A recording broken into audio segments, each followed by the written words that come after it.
So it seems to me that there is a voice, in spite of emancipation and in spite of the European overlay over us, there is a voice that has to be liberated through performance. That has to be liberated. Right. And the Jamet were performers. So it has to be true performance. But what is the system? What is the method by which this voice is going to come through? Yeah, because people like me went to school. Right? And read Shakespeare. I think therefore I am. And we're going to write plays. Right. You understand? And therefore that voice is going to be laid over again. Yeah. And so we had to come up, and I don't think I fully discovered it yet, with some methodology of and some constructing way, the drama from the voices and themselves. let the voice emerge. Right. And trust that the voice is poetic and the voice is, but not just the voice, but because the voice comes with a structure. And in many ways, the structure is as important or more important than the voice. And explain. Well, you cannot talk about Jamet consciousness and only talk about the voice or only talk about the language. Because the Jamet consciousness comes with a dance, it comes with attitudes. Right, I get you. Yeah, okay. it comes so with the structure, it comes with forms. It's a whole yeah. sort of And if form, you look at the play Gene and Dinah, the first half of the play is a kind of a European play. It's a kind of a Beckettian kind of endgame. Two people in a room. The second half of the play, everything gone to hell. Yeah. But you don't learn anything new about them in the second half. Mm-hmm. The second half, they're in your lap, they're in your face. It's like being on the street. It's like whatever. It's like people pushing in a line and so on. So that the play, I mean, really the play is about structure. I mean, I don't know how well it works on television. A lot of people see it on television. I'm struggling now to make all those ideas into a movie. But as a play, which is really where the thing is conceived, it's deliberate, and that's one of the reasons why Coach House in London didn't do it, because they said, well, it's really one play done twice. Both plays are good, and we can't just do one or the other, but we're struggling because one might outdo the other. And I said, well, I didn't do it for you all anyway, so forget it.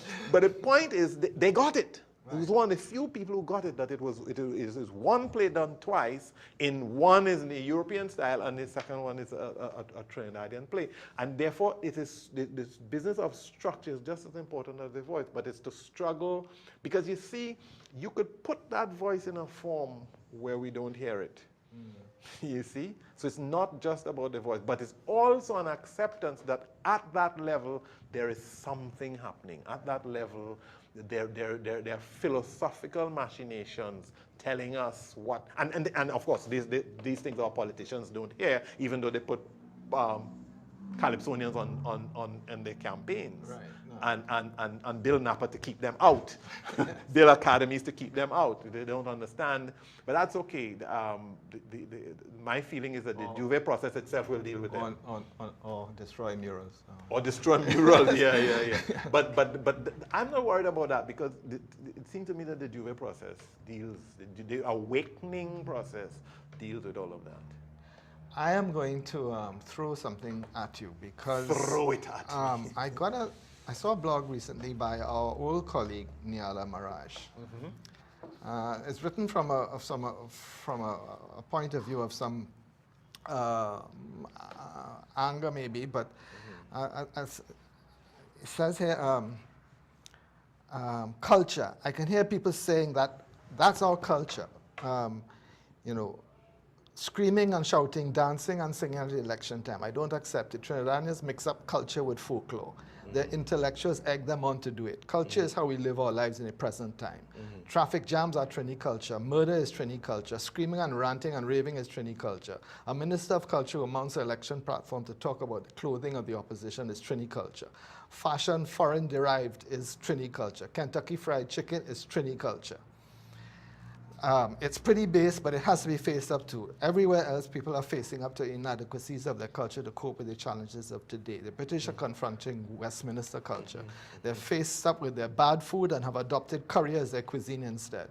The Americans confronted apartheid culture last year. Europeans are confronting the euro. But Trinidad is an island in a sea of oil. It clings to myth like Saudi Arabia. It spawns terrorists like Saudi, but small-time terrorists capable only of terrorizing the rest of the island, not the world. What do you say to that? I think she should go on rest. She should take a little sleep. But she has a point about our understanding of culture. of course she has a point, but we have been so manipulated, you know. I mean, we have Kentucky Fried Chicken here. Kentucky Fried Chicken was brought here and became a fad, and now we boast that Kentucky Fried Chicken, the one in Port of Spain, is the biggest in the world, or something like that. Sells more chicken than anywhere else. And we have that penchant for that kind of exaggeration, you know. I mean, Dr. Eric Williams was the second brightest man in the world. Or was he the first on Capitol Day, or was he second, depending on what party you belong to? Boise Singh has a world reputation for killing the most people. Right now, I think it's up to about 50,000. You know. But so if you have to separate, I think, what is the culture, so-called culture, and what has come about as a kind of behavior out of manipulation. And I think that's very much the role or the function or the kind of responsibility that the artist has to take. I no longer have any anger around these things because we're small and we've been manipulated, and our own people manipulate us. This whole election campaign is one of the most intense manipulations that I've ever seen. But and at the same time, you have television being involved, and the song and dance has always been intertwined into the situation. I mean, Jouvay bands, I talk about Jouvay and Jouvay bands. Jouvay bands were some of the first sponsored culture. You know, Teaser, one of the best Jouvay performances I've ever seen. Teaser, the well, Gina and Dinah came out of Salvatore. Was a jingle. Yeah, so that it seems to me that you have to, as Spoiler would say, pick sense from nonsense. Mm-hmm. And you have to decide what are you going to do? What is where do you see yourself in this? There is a lot. Can I stop you there? Yeah.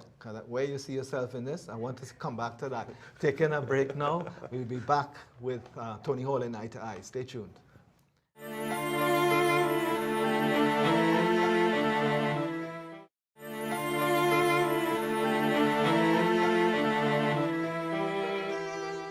Okay, welcome back to Eye to Eye with Tony Hall. Last stretch. We have to try and cram it in. Seeing yourself in this. Where do you see yourself in the Caribbean? Where do you see yourself in Trinidad? Where do you see yourself in the world? How that is a lot of the work that you have been doing. Yeah. Where do you see yourself in this? I mean, sometimes I don't see myself, right? Well, that's part of it. Sometimes I try. I mean, you see a shave, right? The other day, I haven't looked at myself for a while in the mirror, and the other day I look in the mirror and I see the set of beard and things. I say, wait, that's me, boy. Rap, rap, rap. Take it off. No, I reached a point where I don't think it's so important anymore. I don't think it's so important for me to see myself in that way. In what way? In some player in some arena and significant in some arena in some Caribbean or something. You know, you spend a lot of time as a younger person kind of, I think, wasting a lot of time thinking about that. Now, to me, and this something I got from Lloyd Best, some incredible conversations I had with him before he passed.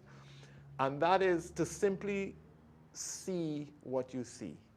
See what is in front of you, what is there, being in the present, and what arises out of that. If a play arises out of it, if a movie arises out of it, if nothing arises out of it, but you're constantly in this process of waking up, of awakening, and you're just looking and seeing.